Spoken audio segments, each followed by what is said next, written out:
Please don't lower the debate, please. Yeah, please. Wananchi power, bunge power. Kwa majina anaitwa James Mulamba, mimi ni Gen Z. Tuanze tu hapo. Sasa tuanze na Gachagua. Mnanisikia fiti? Haya. We have been treated to theatrics in the past few weeks. Tunaonyeshwa kwamba ni kama shida ya Kenya yote ni Gachagua. Kwamba akitolewa leo Kenya itakuwa sawa.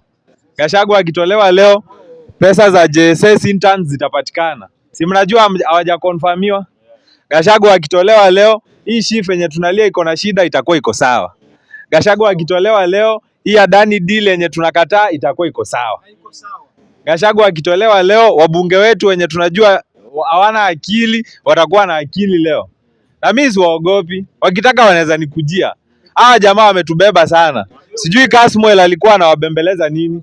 Napata prime time pale Bomas na unaanza kuambia wabunge ati najua tumekosana siku mingi huku mitandaoni lakini sisi hatuna mambo mingi, mtutafutie kazi. Kazi gani? Kama wabunge wenyewe hawana kazi wameenda kutafuta kazi huko tuwapigie kura sababu hawana kazi, watatupea zikiwa wapi? Wewe umekosa kazi, kazi yako ni kubeba picha ya Ruto na unasema kazi zinapatikana wapi?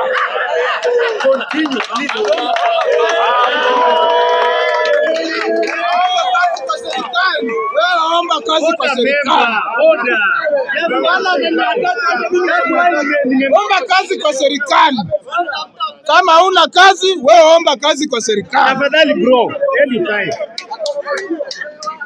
Huyu jamaa Ona, ongea usiongee juu ya huyu jamaa. okay. Address the speaker. Sawa? Address the speaker.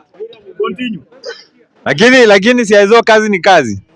But address the speaker, not any member. Okay. Continue. Hapo ndio mliangukia. Haya. Sasa turudi hapa kwa maneno. Haya.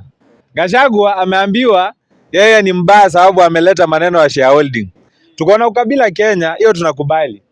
Na ni mwingi sana. Hata hapa bunge la wananchi ukabila umejaa. Asiko ubaya. Ukabila huko hatujamaliza Kenya bado. Sasa Gachagua anaambiwa yeye ndio shida sababu ameleta maneno ya shareholding ambayo ni kama haikuwa Kenya, ni kama ni foreign word. Shareholding kwa serikali imekuwa sio mara ya kwanza tumeona serikali kigawa resources zenye tumecollect sisi wote pamoja depending on eneo yako ileta kura ngapi. Kwani ni mara ya kwanza? Si hata serikali ya Uhuru na Ruto iligawa hivyo development. Kwani barabara zilienda central ni ngapi? Wamepeleka dams huko central. Wewe tulia. Information allowed Huko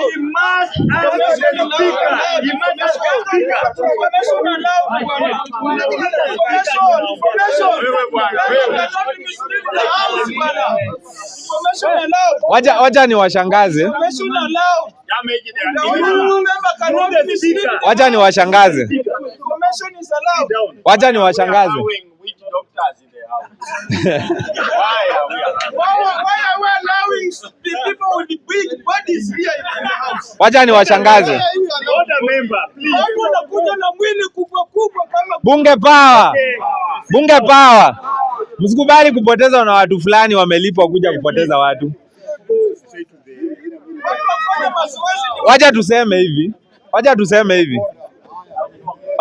hivi. Central has more dams than any other region in this country. Na ni place yenye napata mvua mingi sana. Tell me why Northeastern is struggling with water issues na mahali Central kumepelekwa dams mingi than we can count. Na Rift Valley si walipelekwa Aror na Kimwareru huko wakati Ruto alikuwa deputy president. Si mnajua vile walifanyia hiyo dam. Mimi sina shida na dam kupelekwa Rift Valley ama Central, lakini those that deserve hawapewi sababu shareholding maneno haijaanza saa hii.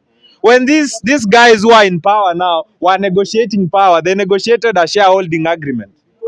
Yenye Gachagua was supposed to get half the cabinet and he was supposed to get some resources apeleke Central sababu he said he delivered 4 million votes. Wetangula na Musalia walipewa share yao na si umeona waliinua the sugar factories. Si mliona the sugar factories zimepewa pesa? Si zilikuwa zimeanguka? Hiyo si ni share yao wanapewa. Amazon King si alipewa share yao? I'm getting to the point. Amazon King si alipewa share yake? Yes, speaker. So, hii mambo ya shareholding haijaanza na Gachagua. Iko kwa hii serikali yote. Ruto akiwa pale Central, Ruto akiwa Central, protect me speaker. Yes. Ruto akiwa Central alisema, alikumbusha watu wa Mount Kenya kwamba wao ndio the biggest shareholders kwa serikali yake, na akahesabu zile developments amewapea na zile appointments zenye amewapea. Kwani Gachagua ndio mbaya kusema mambo ya shares na president boss wake anawakumbusha? Hiyo ni uongo watu wanapewa. Gachagua kuambiwa pia ni ako tribal. Kwani yeye ndio mkabila peke yake? Si hao watu wameingia kwa hizi viti kwa ukabila? Si wakiitisha hizi viti waliomba kwa ukabila? Oh, mimi nipeeni, mimi ni wa hapa kwenu. Kwani sasa Gachagua tena ndio the most tribal politician? Wakienda kuongea huko kwa matanga wanaongeaga aje? Wakiongea huko na akina Natembea na akina Wetangula wanaongeaga aje? Si walipigana huko? Ukabila tu. Wakisema wizi, kwani Gachagua ndo mwizi wa kwanza? Hiyo 5.2 billion anaambiwa ameiba. Hao ma MP wameiba ngapi? Huyo Ruto ameiba ngapi? Hiyo maneno ya Gachagua tumefunga. Kama anaenda nyumbani, hata huyo Ruto aende nyumbani. Hata hao ma MPs waende nyumbani. Kufa makanga. Kufa dereva, kufa makanga. Hakuna mwenye ako better. They are all bad. Wote wametuangusha na tumeshajua hakuna mahali wanatupeleka. Tukuje kwa mambo ya Adani. Kuna kampuni mingi zenye zilikuwa zinaweza tufanyia hii project ya airport. Wacha niwasomee. Kuna kampuni inaitwa GMR Infrastructure Limited. Kuna kampuni inaitwa L&T Construction. Hizi ni kampuni zinafanya airport na zinafanya ports. Kuna kampuni inaitwa Tata Sons Private Limited. Kuna kampuni inaitwa AIC Infrastructure Limited. Hizi kampuni nasoma hazina scandals. Kwa nini kuenda kutafuta kampuni zote zinaweza tufanyia airport mkapata tu yenye iko na scandal? Amungechukua yenye iko afadhali, yenye haina scandal. Unatafuta tu mtu wa kuweka mahali, unasema acha nichukue mwizi. Huyo ndio wako afadhali. It tells you what? Tells you there is an agreement huyo mwizi alifanya na mwizi mwenzake. Siwezi wanajuana. Mwizi amefanya deal na mwizi mwenzake. Mwizi hawezi fanya deal na Yesu, hawatasikizana. Ile deal Yesu alifanya na mwizi ni kwa msalaba peke yake. Ule mwizi alimwambia unikumbuke ukienda paradiso. Sio mnajua? Hiyo tu ndio deal yenye. Hiyo ndio deal. The only deal Yesu anaweza fanya na mwizi. Mwizi aliendea mwizi mwenzake. The Adani Group ni hawezi. In their parliament ya India wamekataliwa. Project zote Adani ilikuwa imefanya before the Indian parliament as opposed. Imesema hapa imefanywa wizi. Hapa tukiangalia hii Adani imetupeleka kombo. Kama huko India mambo imeenda Sakaja, Segemnege. Sasa hapa Kenya kama huko mambo ilikataa, hapa kwetu ndio itaenda vizuri. Hata huyo Sakaja akwende. Sasa niwaambie, kama ni wezi huko kwao na wamekataliwa huko kwao, hata huku kwetu wataleta wizi tu. Na ni deal ya wezi. Na tukatae deal ya wezi. Wacha niwakumbushe, deal ya Ketraco hamkuwa mnaijua, si ishasainiwa. Hakuna public participation ya mambo ya Ketraco, mambo ya SHIF, mambo ya Adani hakuna. Lakini public participation ya Gachagua ndio wamtoe ilifanywa. Ndio waende waseme tumehesabu public participation, tumeona wananchi wanamtoa. Mbona wangetufanyia public participation ya Ketraco, public participation ya Adani? Deal ya Ketraco ishasainiwa. Na shangaa Wandai hata waste time, ako na haraka sana. Wanaongea sahi lugha moja, mkapeana watu wa ODM mko kwa serikali, mkidhani wako afadhali. Si ni wale tu. Fisi ni ule tu, ni ile ako kwa chama tu iko kwa serikali. Mkiwaingiza kwa serikali si wana behave the same. Hiyo mambo ya Adani tunafaa kukataa, sababu public participation haijafanywa, sababu hiyo Adani ni hawezi, na zile cases za wizi Adani iko nayo hadi kwa koti huko India hazijaisha. Endeni muangalie research ya Hindenburg Research, imetoa hizo mambo zote za Adani. Order members. Mimi vile naelewa Adani leo naweza fanya watu wengi wakasiriki hapa. Mimi si mnajua mimi ni mtu wa research. Niliwaeleza mimi siongeangi bila kufanya research. Raila Amolo Odinga is the architect of Adani. He's the architect of Adani, not even Ruto. Sema nitakasirisha watu wengi sana hapa. When Prime Minister wa India anaitwa aje, someone Modi. Before Narendra Modi was the Prime Minister of India, alikuanga wapi? Who knows? Nani anajua alikuwa wapi? That is why mimi very good. Mimi mara mingi sitaki kuongea hapa bila kufanya research. Kuongea hapa mambo ambayo isaidie watu. You're right. He was the chief minister wa Gujarat state. Modi. Na ni mtu ambaye ana advocate for Hinduism. Na yeye ndio ameinstall sahi ile controversial temple iko mahali inaitwa Ayodhya, ambaye Wahindi na Waislamu walipigana. Wahindi wakabomoa mosque ambayo ilikuwa imesimama Ayodhya for 500 years, na Modi vile amekuwa prime minister ameenda akaisimamisha. What am I saying?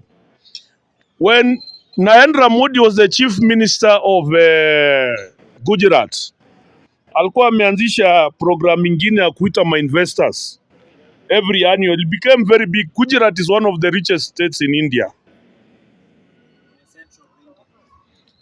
Alikuwa ameanzisha an investment conference ambayo ilikuwa inaleta matajiri wengi sana hapo Gujarat. And one of the people he invited was Raila Amolo Odinga, ambaye alikaa na three richest people in India. Moja alikuwa anaitwa Ratan Tata, the biggest business house in India, inaitangwa the Ratan Tata. Mwingine alikuwa anaitwa Ambani, na number 3 ni Adani. Adani is one of the richest Indians in India. It's not a small person. Na the Adani Group, unajua ni group, si nonsense kama hii. It's a very big conglomerate of business.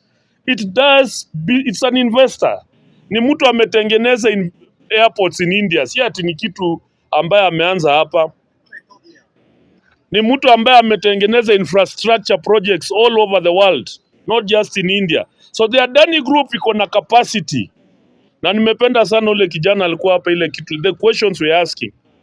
And I suspect when Raila was called, na mnaanza ingia kwa mtafuta hizo clips. Raila ako hapa, Chief Minister of Gujarat ako hapa, na hawa jamaa wote akina Ambani, kina Ratan Tata, and those multi-billionaires of India, they were with Raila in Gujarat. Then Wahindi walipenda sana ideology za huo jamaa anaitwa Modi, because he's pushing the Hindu agenda. Na kwa ile party ni mbili India, moja inaitwa BJP, ingine inaitwa Congress. He went on a BJP Congress fighting for Hinduism. Unajua Hinduism ndio imeweka Modi hapo. Na Raila used to be called and used to go. So he's a very close friend of Modi. And Modi is a very close friend of Adani. And Modi is a very close friend of Ratan Tata, and is also a very close friend of the Ambani Group. These are multi-billionaires. Ambani mwenyewe is 6 times richer than the Queen of England. Ambani, Reliance Group. So this Ambani and Adani and Ambani, they are different. Adani, Raila is the brain, is the architecture of this Adani Group coming here. If you do not know, Raila Amolo Odinga is the architect. Through this man called Uhuru, when they were shaking hands and bringing investors, akawambia we are bringing a good investor. Na Adani ana capacity, don't think ana capacity ya kufanya hiyo kazi. But ule kijana alikuwa hapa ameongea vizuri sana. When these deals are crafted, we need to understand the transaction analysis ya hizi deals. How are these deals crafted? But hiyo ndio the culture of secrecy ambayo itaendelea. So Raila is the one who has brought Adani here. Nobody else. Ruto angewajua wapi? Where Ruto doesn't have, sasa ndio ana build global networks. Ana hiyo global networks kama Raila. Raila is the one who has brought Adani to this country. That is why now he is now supporting, because if he does not support, and unajua Adani wali support Narendra Modi kukuwa Prime Minister of India. And right now as we are speaking, kwa wale ambao wajui, India isha overtake China kwa population.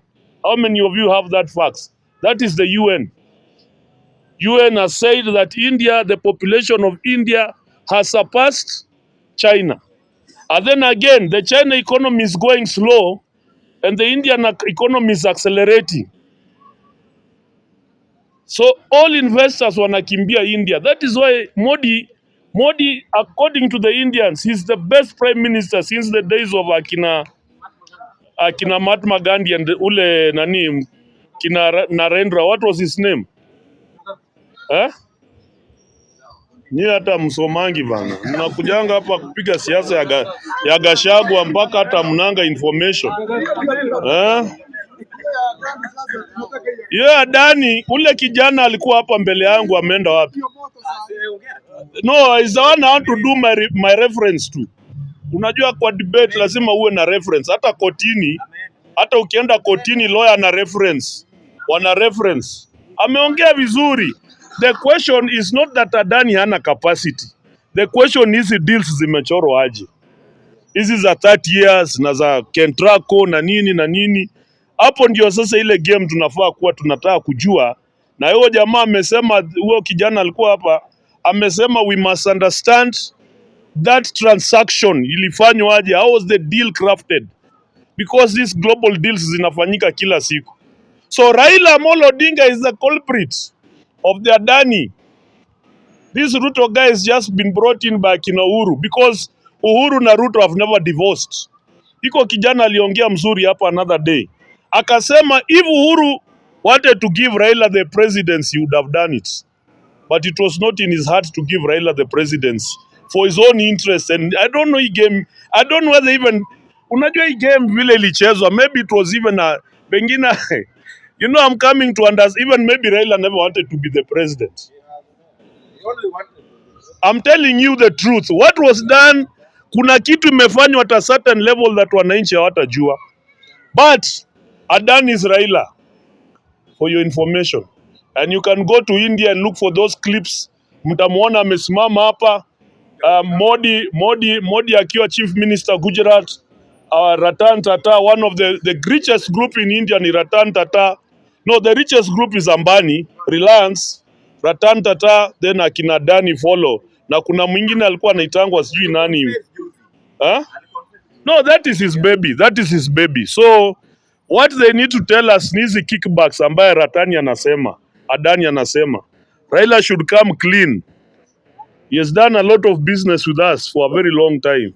Na sisi tunamsupport for a very long time. And but they need to tell us, wanafaa kufanya hiyo kitu inaitangwa financial disclosure, watu wajue this deal ile wana pocket ni ngapi na ile ambaye, because kuna vitu kwa hiyo deal ambaye iendi vizuri na watu. But capacity ya kutengeneza airports, that group has capacity. Capacity infrastructure they have. And unless maybe within the last nini, but they are crafty businessmen. Why Waindi ndio wamemess Kenya, by the way, kama mjuangi. Indians are the ones who have corrupted everything because they have money. Saa zile tulikuwa tunaenda England tukiwa Commonwealth, bona sisi hatukuenda. It was visa free in the UK, the Indians went. Walienda. So what is the problem there? Unajua you are all ama ni information. Order members now. Tafadhali members. Debate imekuwa poa. Na watu wachache wanataka kuharibu hii debate. In fact napenda venye senior his name senior Kusewa ameleta debate juu. Tafadhali tusiangushe. Wacha order members. Wacha tupatie senior member pia, yule ambaye anaelewa bunge na anaelewa analysis vizuri pia alete, ndio tuende hivyo. Wacha, in fact my senior Kusewa alileta hiyo debate vizuri sana, na kabla niguzie hiyo na ningependa kusema kwamba niguzie tu kidogo kwa impeachment ya Gachagua. Niseme kwamba whether Gachagua will be impeached or not, to me it is an issue, and it is a shambolic process. It does not meet the threshold of procedural fairness, legal threshold, and public participation. It does not even the threshold of impeaching even your own wife. It does not meet the threshold. In fact, ikifaulu, then impeaching a governor in Kenya has got very high standards than impeaching a deputy president. Impeaching a deputy president will be a joke in this country, a total joke. But impeaching a governor is very high. The standards are very high because it has got to go through the MCS, then through Parliament, and then through the Senate. But impeaching a deputy president will be a total joke in this country. That threshold, vile nimeiona, I want to repeat, it does not even meet the threshold of you impeaching even your own wife in your house. Thank you. On the issue of Adani, that fellow called Adani has left people crying everywhere he has been in this world. Go to Australia and see the footmarks he left there. Go to Sri Lanka. Go to Gujarati. Go to Bangladesh. In fact, the Indian government, the Indian parliament has formed a committee of parliament to investigate how Adani captured most of the Indian infrastructural installations. The Indian parliament. India ambako Adani anatoka. You can Google there and see if I'm lying. The Indian parliament has formed a committee to investigate how Adani captured most of India's installations, infrastructural installations, through one person called Narendra Modi. And Narendra Modi might be prosecuted for giving Adani most of India's infrastructural installations, including power infrastructure and health. In Bangladesh, one of the reasons that triggered a revolution in Bangladesh, which sent the prime minister home, was the skyrocketing of electricity costs. In Gujarati, Adani made electricity costs rise by 102%. You can check there on your Google. 102%.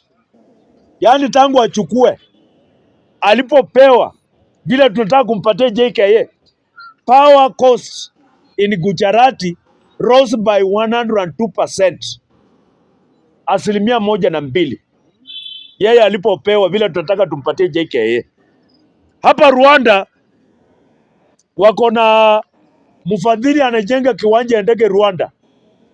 Walimpatia kiwanja kubwa ambayo ni kiwanja haina kitu. Wakamwambia kama unataka kutujengea kiwanja ya ndege, jenga pale.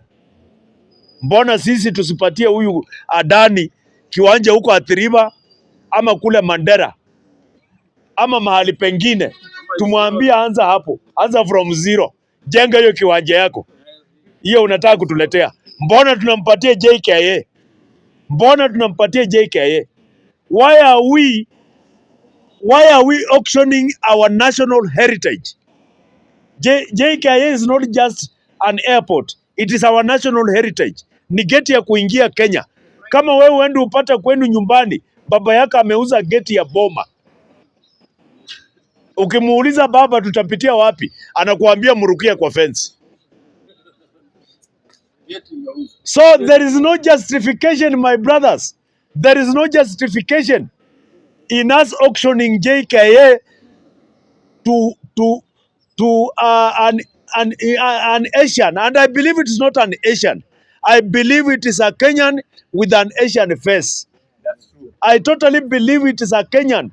Adani is a Kenyan with an Asian face, and we shall come to know why Are we giving away, auctioning our national heritage? JKIA is a national heritage. Jomo Kenyatta International Airport is a national heritage. Mbona tusipatie Adani kiwanja ajenge? Kama hii expressway hatukuwapatia barabara, tuliwaambia tumewapatia hii space ya juu. Tuliwapatia space juu. Tukawaambia tumewapatia hii space kuanzia Westlands mpaka Mlolongo. Tumewapatia hii space ya juu. Tuliwapatia space ya juu. Hakukuwa na kitu hapo juu. Kuna kitu walibomoa. Kuna miti ilikatwa. Ndio expressway ijengwe. Tukaambia Mwiwai ni mfadhili, unatuletea expressway, na utaimiliki kwa miaka ngapi? 30. Basi jenga hapa kwa hii space hapa juu. Akajenga. Mbona tusifanye hivyo Adani? Adani ni mradi ambao tutakuja kuregret baadaye. Asanteni sana.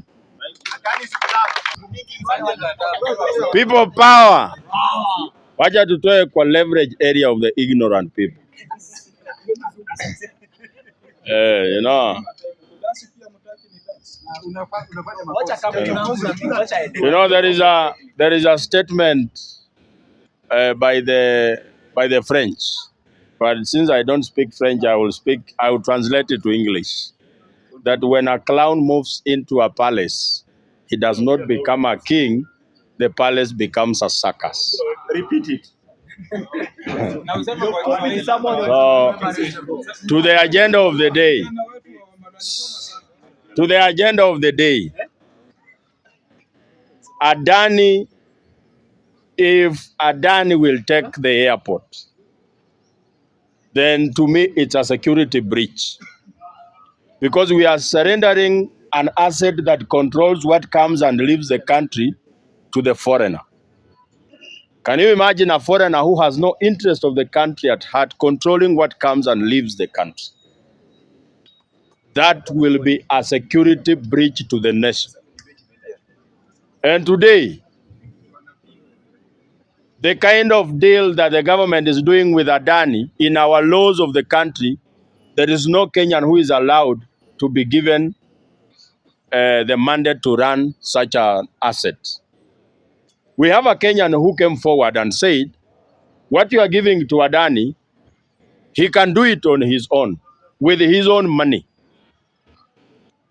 Wanjigi said that on live television. And he said he has enough money, the acumen, and everything to do what Adani is coming to do. But because it's a politically instigated process, they gave a blind eye and a deaf ear to one of our own. What we have heard from the Honorable Member Kiberenge is that the track record of the company that we are giving the mandate to run our very sensitive assets is not very good. It has left people crying where they are coming from, even their home country. Why are we being proverbial ostriches that want to bury their heads in the sand when we can see the facts? Na mimi nataka niulize. You know, if there is any politician I had trusted with all I had trusted with all my heart, I had thought that this particular politician is not like any other. He has the interest of the people at heart. How comes? Let me mention the name Raila because you like it. He came forward and endorsed that process. To me, Raila is just paying a debt. He knows the details of the deal is not favorable for the people. But he is not even in a position to say otherwise because in 2013 he was funded by the same Adani and funded in 2017. Raila has had a daughter who has been with a problem of the eyes, Rosemary. We should go and check if Adani was involved in restoring the sight of Rosemary. I have said that we should go and do French. Haya. Another one as I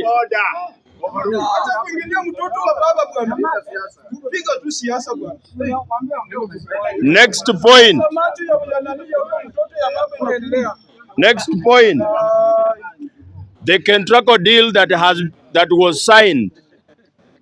Adani being given the Kentraco deal. The initial estimation, Adani was to be given that deal at 61.3 billion. Yes. Adani was to be given that deal. Initial estimations were at 61.3 billion. But the deal was given at 95 billion because of kickbacks.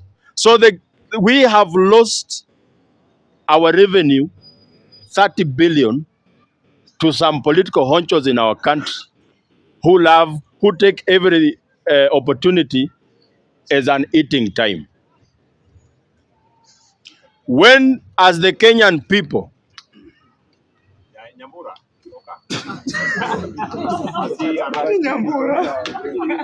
mtoto tulia hapo. I have been given 1 minute by the member, the speaker in charge. Nyamaza. We, mama ya huyu mtoto ni nani? You know, there are matters that we don't.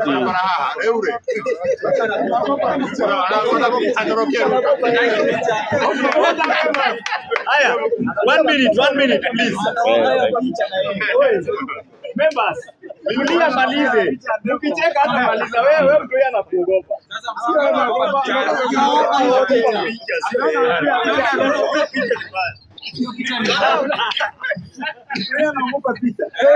Okay. People power. I want to ask a question. That if Adani is such a reputable country, when I am spitting facts, you keep quiet. Order, members.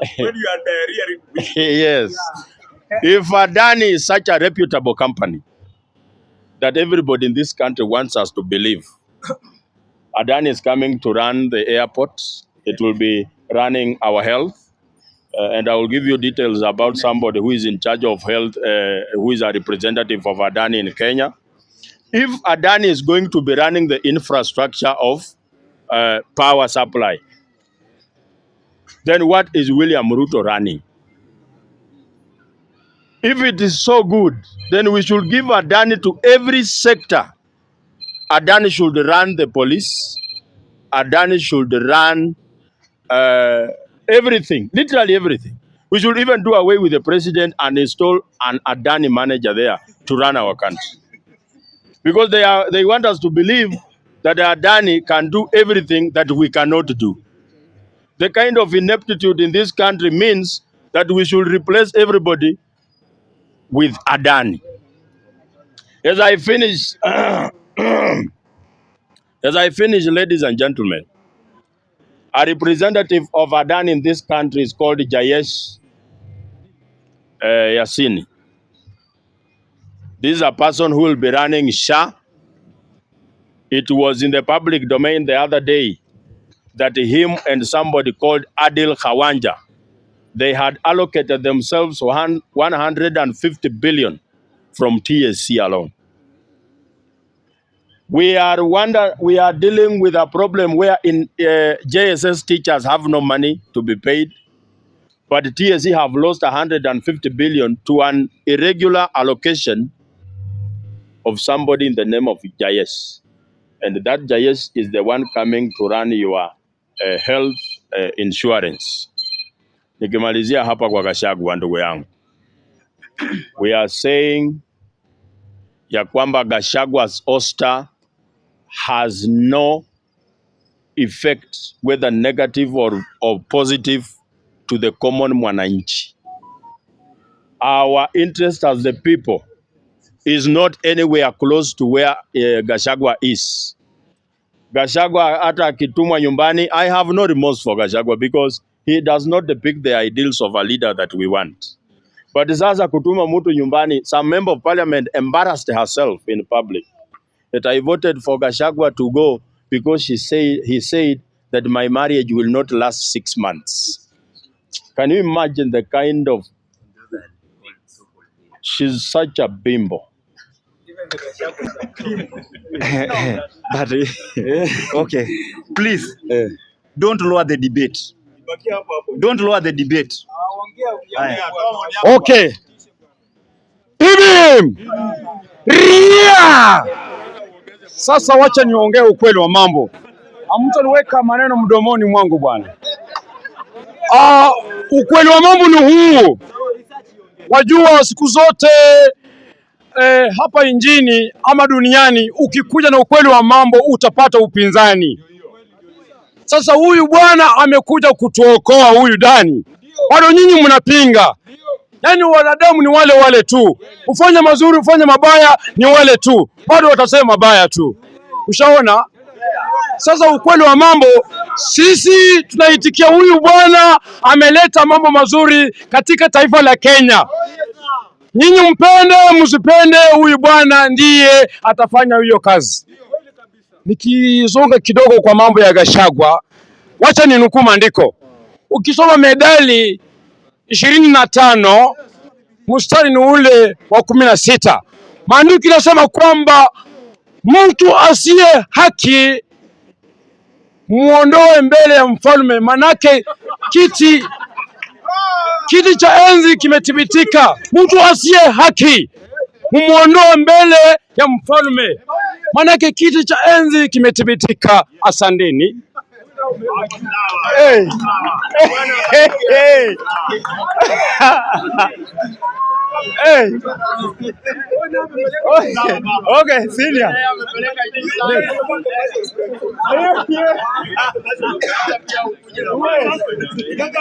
Order members. Order members. Wacha tusikie senior kuna mangapi yake. Haya. Teremshe. Haya. Wananchi power. Bunge power. Leo nataka kuambia tu mambo machache, kwa sababu nitaguzia tu kwa Qur'ani leo, kwa sababu nimeguzia Biblia muda mrefu sana. Kuna sura moja ambayo ilitamka wakati wa asiri, ambaye Mungu alikuwa anaongea mwenyewe. Inasema kwa Kiarabu, wal asri inao insana vikusiri ila ladhina amanu wa amilu salihat watawasubiri haki watawasubiri sabiri. Na hapa katika hii asiri mwanadamu yuko katika hasara, ila mwenye kuamini atende haki na akataze na maovu. Leo mimi nataka kuambia ukweli, duniani hakuna kitu tamu kama kuwa mtu wa ukweli, na usikue mtu wa kuwa kwamba unavutwa na sahani kama mbwa.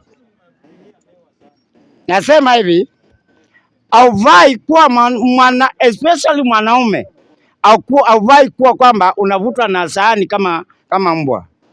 Ni lazima ujipatie heshima yako ndio na wewe uheshimike. Nataka kuweka mambo wazi. Wacha nianzie ya mambo ya Adani. Adani si mbaya wakikuja Kenya. Adani si mbaya wakiwa anauzia nganga hapo kwa gate. Mahali ambayo mnapitanga. Mtakuwa mkipita wapi? Ya kweli ni kwamba aidha uwe na akili bungwani, kama unaweza kubaliana kitu kama hicho. Mimi sina shida na Adani wakuja Kenya, lakini wakuje wadeze airport kama vile China wanatengeneza na huko Kigali. Hawajaenda kuindavia na ya wananchi, wameenda kutengeneza nyingine yao, na hiyo pesa ambayo wanasema inaweza tengeneza kama hiyo. Kenya imekuwa nchi ya matabeli, ndipo sababu ukitoka hapo ukienda Uganda kila mtu anakuangalia na macho nyekundu.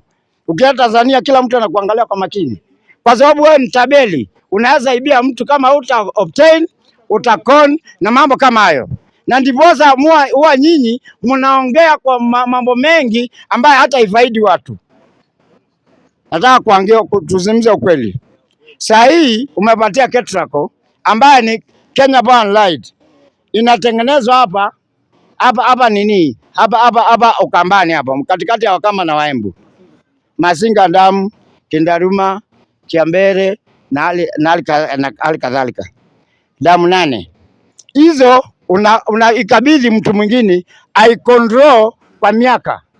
Surely kichwa yako ni mzuri, alafu unasimama mbele ya watu mpaka wewe mwenyewe ukitembea mke wako akuuliza ndio swali. Wewe kwa kweli wewe una akili? Kama wewe unataka kitu kama hiyo sabotiwe, ukweli licha watu wengine, wewe jiulize. Wewe jiulize wewe mwenyewe, una akili timamu? Kama unaweza sema kwamba hizi vitu zako ni control mpaka bibi yako vile ambaye niwe nikilala naye, surely kichwa yako ni mzuri? Acha nikuje kwa mambo ya Gachagua. Shida mimi sina shida na Gachagua, kwa sababu Gachagua nimeona ma deputy president wengi wakitolewa. Tulikuwa na Moi, akatoa Kibaki, akamtoa kutoka vice president, akaweka minister wa health, ndio wakati 1986 wakati Kibaki alitemsha akaweka akiwa minister wa health, akachange kama kuna cost sharing katika ministry of health, akatoka hapo akawa Mbakambenja, kutoka vice president mpaka Mbakambenja, lakini haikuzuia asonge mbali, kwa sababu kuna msemo nasemanga kwamba kifo cha mama na baba hakuwezi kuzuia mtoto asikue, atakuwa tu hata kama atakuwa na shida aje. Kwa hivyo naashua kwamba mkifanya mambo huo naangalia na macho. Nimeona baada ya Kibaki akaweka Josephat Karanja, akatoa Josephat Karanja, akaweka sui nani mpaka akaweka Soitot, akatoa Soitot akarudisha tena, akakaa mwaka 6 bila vice president, na mwishowe amemaliza na Musalia Mudavadi 45 days. Sasa ile kitu ambayo iliyoko ningewaambia hivi, kutoa Gachagua si shida. Sawa ina shida. Mimi kutoa Gachagua haina shida. Lakini swali ni moja. Ujaribu mnapofanya jambo uelewe neno moja. Ndawaambia kama msamiati. Unaweza toka hapa ukiwa umejificha uende mpaka Mombasa. Uende uchukue majini. Ukileta kwa nyumba, wakati itaanza kulamba wewe na bibi yako na watoto na umbwa na kuku, ndio utaanza kutuita ndio mtolee nini? Majini. Naambia hivi, mumetengeneza kitu ambayo mnampatia rais, haina matatizo, lakini hiyo tu njia ndio mtakayepitishwa naye ambayo itakuwa ni matatizo. Kumbukeni 1965 Jaramogi Oginga Odinga alipropose in parliament hapa, akasema kuwe na detention without trial. 1966 alikuwa wa kwanza kuwa detain kwake without trial. Hajapelekwa kotini, lakini yako wapi? Sasa jijuu yako ujijue unafanya nini. Unapochimba mashimo, chimba marefu na wengine mavu. Mimi sikupigia Gachagua na grupu yake, bali ukweli ni Mungu na Mungu ni ukweli. Au binga ukweli anabinga nani? Mungu. Fungua vitabu uangalie makosa yake na nini ambayo anafanya. Usije kafanya jambo ambayo kesho itakuletea shida wewe mwenyewe. Mimi nataka kumalizia bwana mheshimiwa. Mimi ninapenda sana watu hawa wanafanya jambo.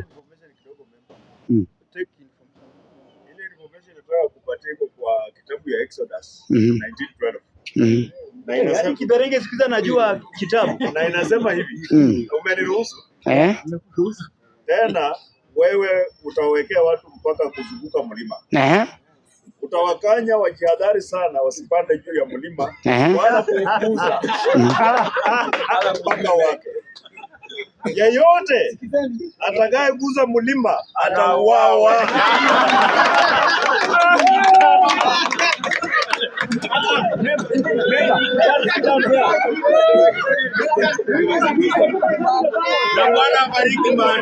Haleluya. Haleluya. Nipatie information. Wacha nipatie information. Order members, order members. Hey, another information. Information, please. After that, just take 30 seconds, please. What of we? Haya, hey, order. Oi, nimetosha, mmeteka kutosha. Haya. Kwa deals zozote ambazo Kenya inafanya deals. Hizi deals za kina Adani na China. Order members. Hizo TOR stands for what? Terms of reference. Yeah. As good as the people who are negotiating the deals. Sawa. Adani, unajua nimesikia hapa watu wameongea Adani ni wabaya. Let me tell you. Adani is an investor. Hii barabara hii Thika Road ilichorwa na Wahindi. Indians did it, but the contractor was Chinese. Kwa pamoja. Okay. Adani can only adhere to the negotiators of the TOR. Na mimi nimependa vile Kiberenge alisema na Adani anaanza kuwa ni Mwafrika kwa Asian name. Any investor who comes here in Kenya only does what the negotiators tell him to do. Unajua investor hawezi toka huko kuja afanye mambo yake. Kwa hivyo hao watu ambao wanafanya negotiations and either the ones who are letting us down, because Adani cannot come and say I'll take your Kenya to Kentraco for 30 years. There must be the negotiators, the people who are drawing the TOR, the terms of reference, who are involved. Point taken. Even 10% ambayo wanachukua pia inakuanga mfichoni. And that one we know. Okay, thank you. Mimi wacha nimalizie. Nataka kusema hivi. Bwana, umesikia vile waheshimiwa wamesema kwa kile kitabu ya Biblia. Mimi nikizuza mambo ya Gachagua, mimi nataka kuguzia tu kidogo tu kuhusu hii mambo ya Gachagua.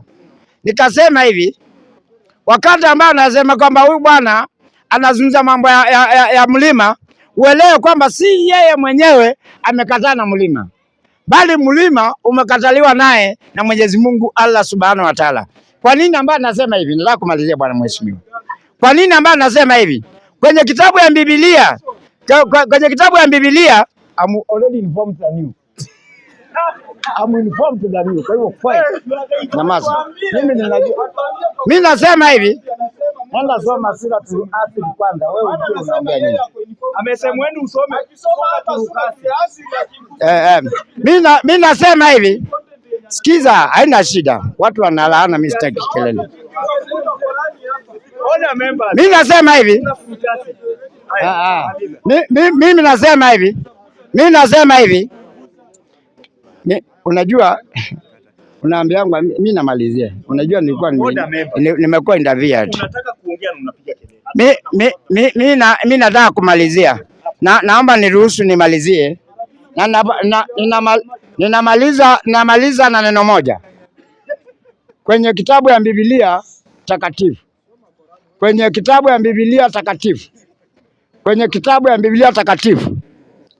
Inasema hivi kwenye kitabu ya Exodus ama Kutoka 19 kuanzia 12 inasema mlima iziguzwe na hukumu ya wale ambao wameguza ama kuikaribia ni kifo, aidha kwa mawe ama kwa mishale.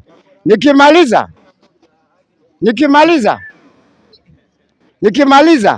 ukitaka kujua ni mlima gani, nenda waangalia kitabu ya Isaia 18 kuanzia mstari wa kwanza. Ndio uelewe ni kwamba ile mlima ambayo imepandwa mito, nchi ambayo imekatwa na mito na imepanda mlima juu ya bendera juu ya mlima. Hiyo that means ni Mount Kenya. Kwa hivyo unapoongea uelewe unaangalia nini. Peweni ile kitu mnayepewa.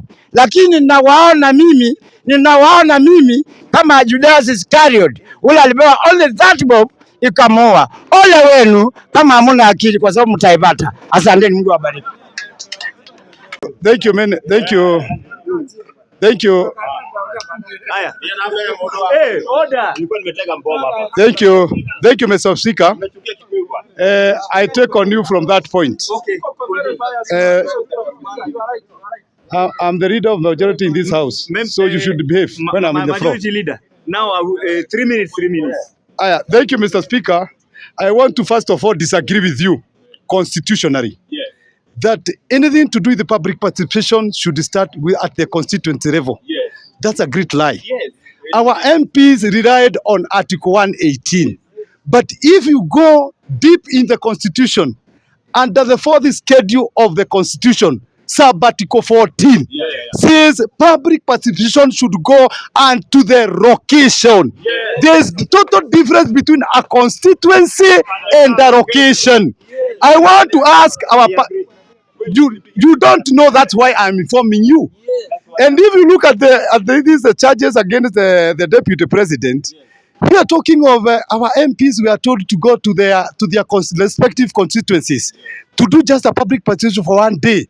Tunastahili kujiuliza, hii public participation ya Gachagua ilikuwa imepeanwa siku gani? Ilikuwa imepeanwa siku ya Friday, na sisi yote tunajua on Fridays Waislamu hawafanyi kazi. Public participation is part of the job, it's their holiday. Hiyo ilifanywa lini? Hawakufanya. Haya, I don't want his information. I don't want to be informed. I give. According to the 2010 Constitution, the working day. According to the 2010 Constitution, the working day in the Republic of Kenya, it is from Monday to Friday. Thank you, Mr. Speaker. Thank you. He has done, isn't it? So, Mr. Speaker, much as we would want to talk about Mr. Gachagua and the issues to do with public participation, the person who read the motion, MP for Kibwezi West, Mwingi Mutuse, he should tell us the 5 wards in Kibwezi West constituency, the Nguu ward, the sijui Mikiliundi ward, North and South, the Emari ward, hizo ward zote, what was the result as far as the public participation is done? On top of that, if you read about all these shenanigans from our parliament, you are going to be surprised. They tackled each and every chapter of the constitution that Gachagua has already, yani Gachagua amefuja hii katiba yote. From chapter 1, sovereignty of the people and the supremacy of the constitution. Chapter 2, about the republic. Chapter 3, about the citizen. Chapter 4, bills of right. Chapter 5, rad and environment. Chapter 6, integrity. Chapter 7, legislature. Chapter 8, anything to do with representation. Chapter 9, executive. Chapter 10, about judiciary. Chapter 11, devolution. Lakini, if you come to the details, I have no problem with that. We are in the Senate, and we know this house we behave like senators. Yes, which information are you giving me? Yes, sir. You mentioned that the Muslims go to the mosque on Friday. Yes. And our brothers in the Seventh-day Adventists, they go on Saturday. Also go on Saturday. And the participation also conducted. To cool the ball, yes. Just a minute. To cool the balls of my friend here, I just dismiss that thing. Okay.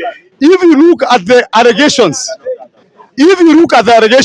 I don't want to go to the nitty-gritties of this paper, but if you look at charge 1, baada ya mtu anaitwa Kimani Chungwa kukaa chini ili atumie mtu anaitwa Mwangi Mutuse, at the allegation number 1 was at the exclusion and unlawful section of people of Kenya and the regions for the opportunities. Hebu niambie, kwa hii serikali Gachagua ameappoint nani? Nani ameappoint na hii Gachagua? Haya, another allegation, allocation of resources. We have only three institutions in Kenya that allocates resources. One is the Commission for Revenue Allocation. Second is the Parliament. The third is what we call the Senate under Article 217, Division of Revenue. Even they told me, yes.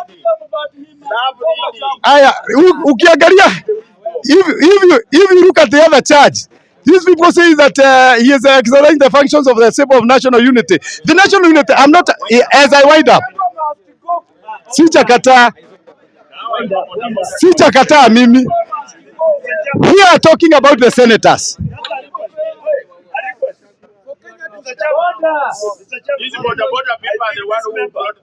This member with that document he has is giving this house very useful information. Yeah. Mr. Chairman, can you add him 3 more? Yes.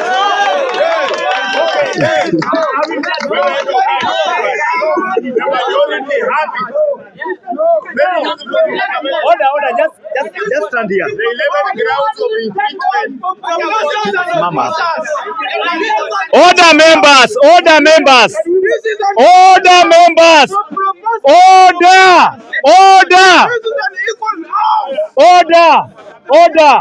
You cannot give other a lot of time and you give others limited time. No way. Let us vote. Now, Mr. Chairman. yes. What I made. No way. What I made. Mr. Chairman. Order, members, order. Mr. Chairman. Yes. Mr. Chairman. Order. Mr. Chairman. This is a house of procedure and this is a house of democracy. When a member makes a request like the one I have made, it is the members to vote to decide whether to add more time. Let us vote. Now, members, We will not vote because you have never voted in this house. order, members, order. Just take your seat. Take your seat. Where, order, member? Just take your seat. But not in the proceedings of the Take your seat, please. I've never had any vote in the proceedings of the house. We have never had Now, I'm going to add.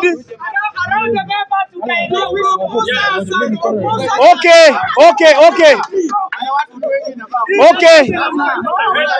Now, This is not a civic education. yes, a civic education.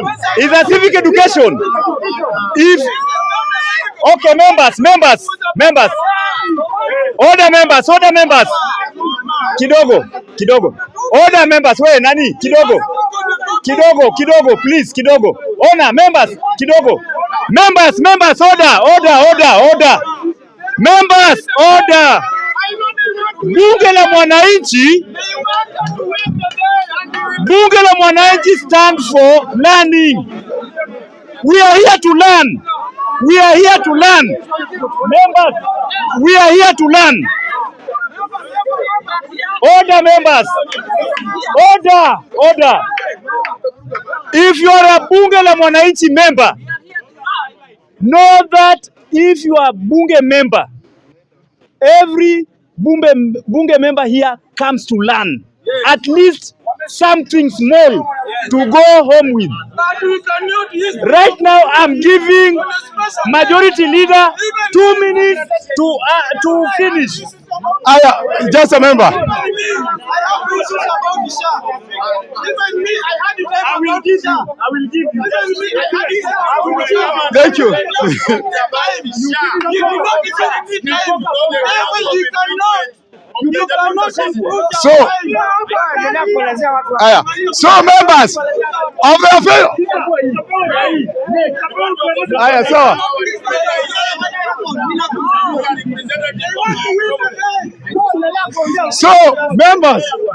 the members, as the many opinions say I continue say aye. Of the continuing opinion say nay.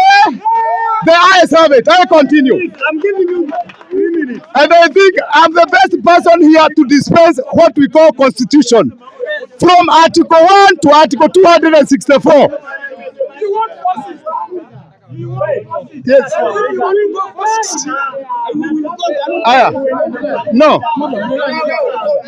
You see.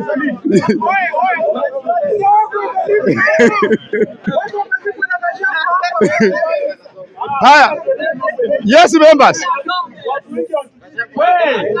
Nafanya hivi kwa sababu wakati hii kitu ilisomewa bunge, yule mbunge alisimama alisema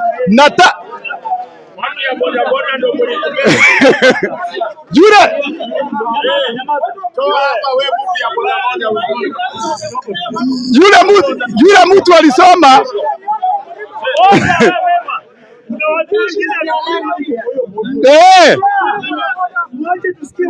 yes.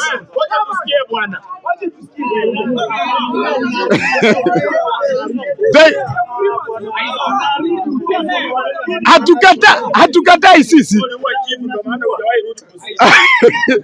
Also, of the many of you say, I continue, the eyes have it.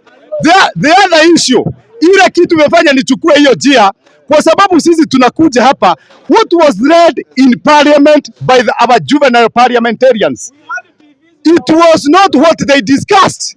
Ile kitu ilisomwa hapa sio ile discussiwa, and we are calling upon our senate not to follow what our parliamentarians did.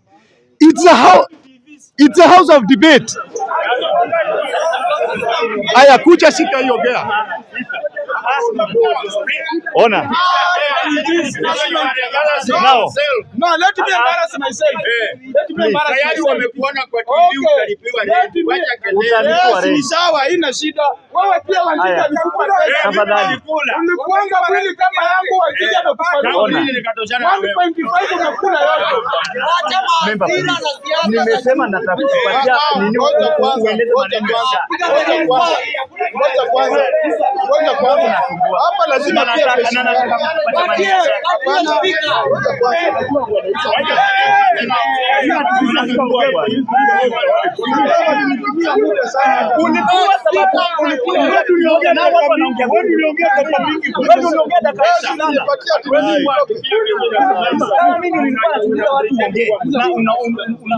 Huyu Isa anajifanya mjinga na tunajua yeye si mjinga. Wacha kujifanya mjinga.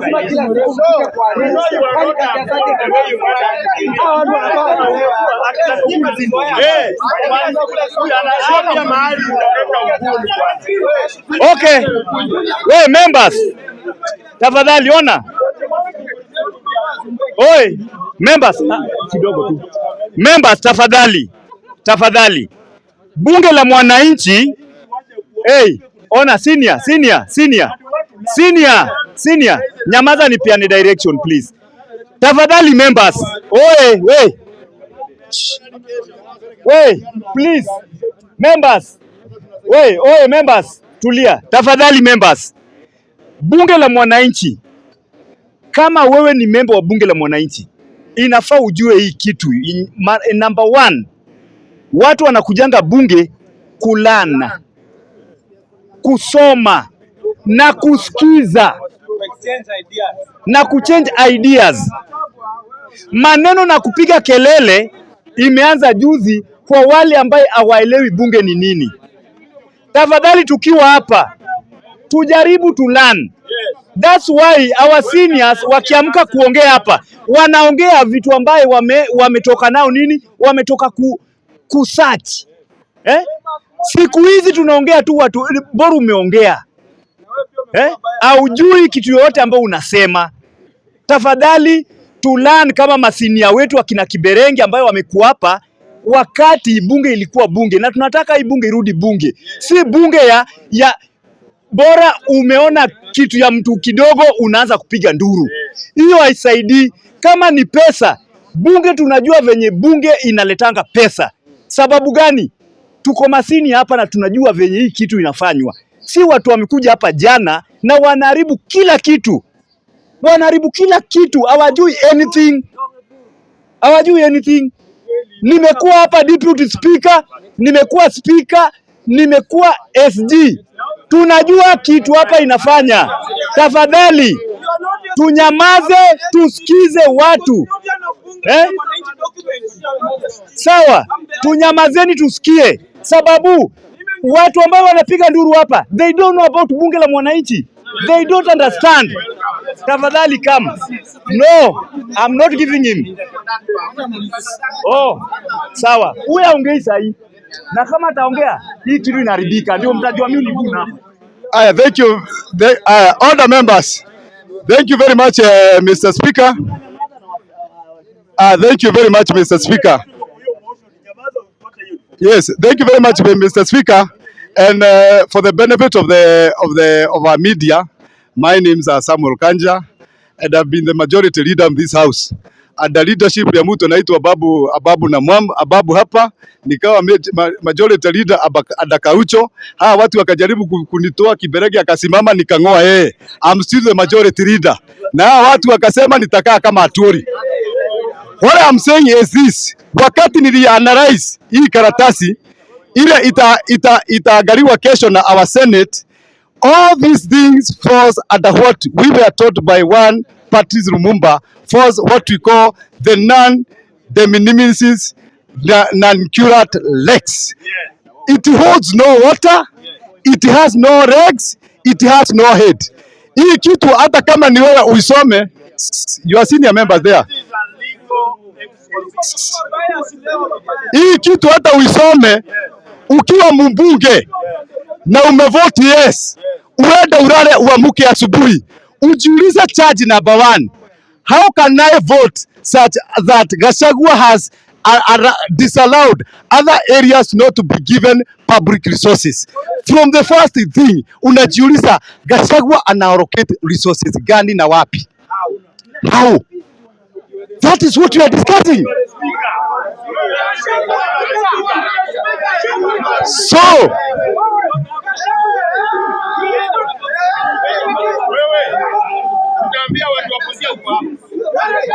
that is the first charge. The second charge.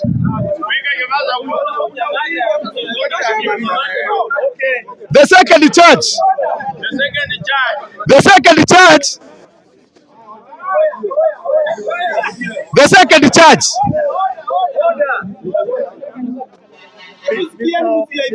Mr. Speaker.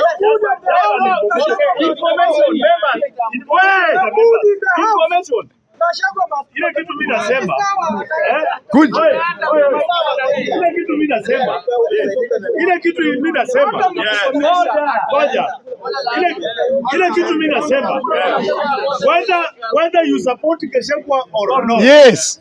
But ujue contents za hii kitu. Yes. Only that, nothing else. Aya, thank you Mr. Speaker. Okay, maliza.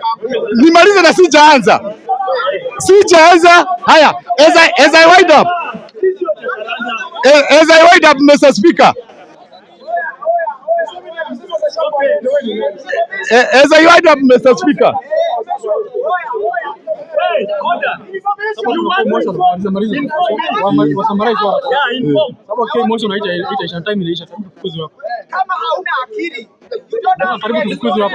Yes.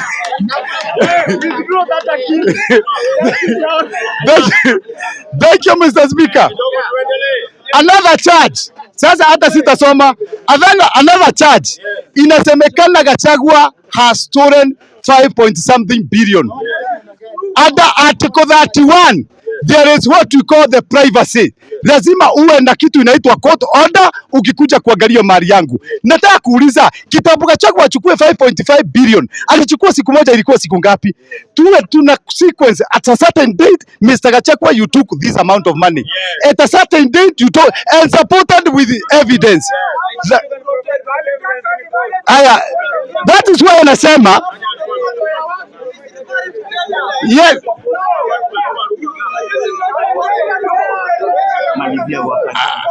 Aya, sawa. Nikimalizia Mr. Speaker. Nikimalizia Mr. Speaker. Nikimalizia Mr. Haya, nikimalizia Mr. Speaker. I want to say this. Kwamba hii maneno yote itaangaliwa na Senate. Kama itakuwa substantiated, Gachagua ataenda. Kama haitakuwa substantiated, Gachagua atakuwa. And I rest my case. Thank you. Haya, members, kikao inaisha wakati huu. Kikao inaisha na kitu ambayo inafaa mkae mkijua ni hivi members. Deputy President has no power kupeana pesa mali popote. Ni bunge ndio iko na power ya kupeana pesa, kudistribute money. So msilaumu mtu yote kwa presidency. Yeah.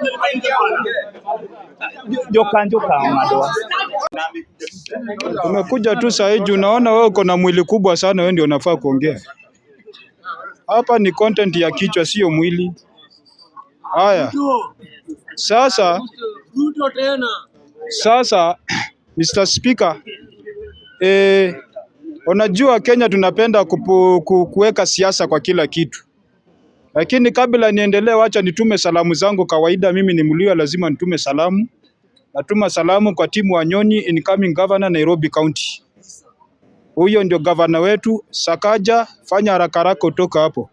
Haya, mimi narudi kwa mambo ya Adani. Shida ya Wakenya, tunapenda sana mambo ya kupiga siasa kila pahali. Kwa kila kitu, mpaka chakula yenye itakusaidia unapiga siasa. Hatukamana tu katiba ya 2010 imetupatia hiyo kipengele ya freedom ya kupiga siasa. Adani ni Muhindi. na ijalishi ni nani ameleta development hapa Kenya. Kuna mtu ameleta bilioni zake anataka kuinvest hapa Kenya, mbona tusikubali? Ijalishi ni Muhindi, ijalishi ni Mchina, ijalishi ni Mzungu. The other time Dangote alikuwa anataka kuleta mambo ya simiti hapa nini. Shamba tu ndiye alileta ukarabati mwingi pale nini Athi River. Sisi tunataka wawekezaji wakuje hapa Kenya. Watu wanashinda kila usiku wanasema His Excellency William Ruto hata hakuna kitu anafanya. Alitupromise kazi na akileta wawekezaji hapa tena wawekezaji mnataka kuwasumbua. What do you want you Kenyans? Surely. What do you want you Kenyans to be sincerely? Therefore, I know the speaker is not around, but honorable member, protect me so that I can go back and protect you later. Let me be clear on this.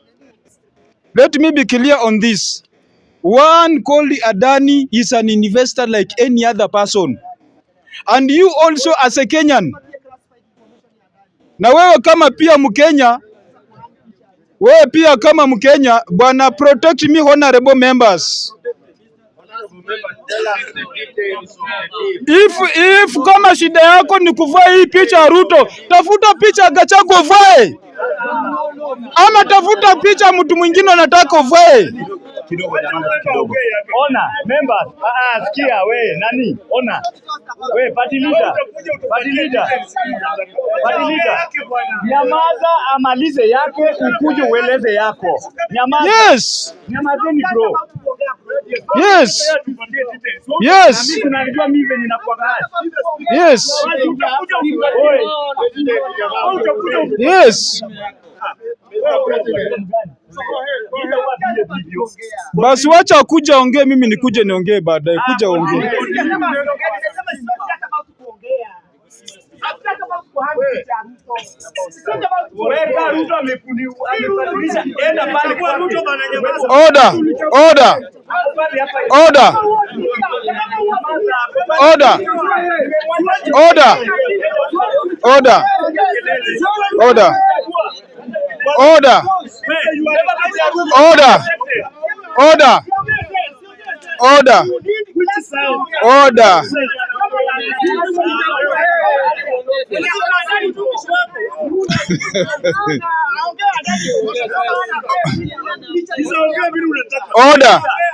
Order. Wacha niseme hivi.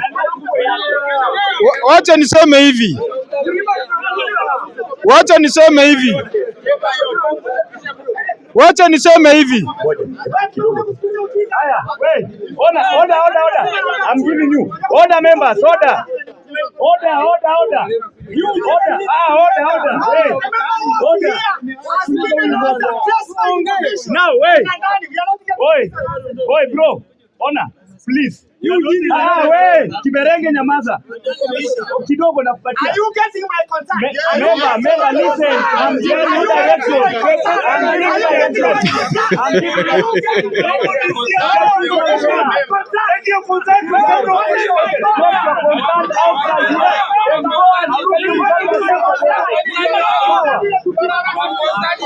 Ruto kanyaga mlima kabisa. Na watalia. Watalalamika.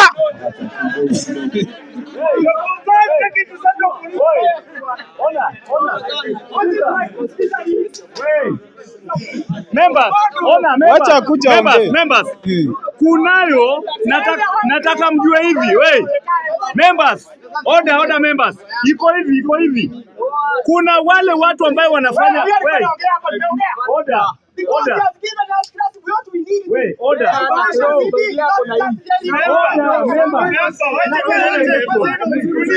Aya, wait. Members. Wait, asiwezi ongea na hiyo kelele. Members. Aya, wacha kuja ongea. Nataka kumaliza kidogo tu. Members. Members.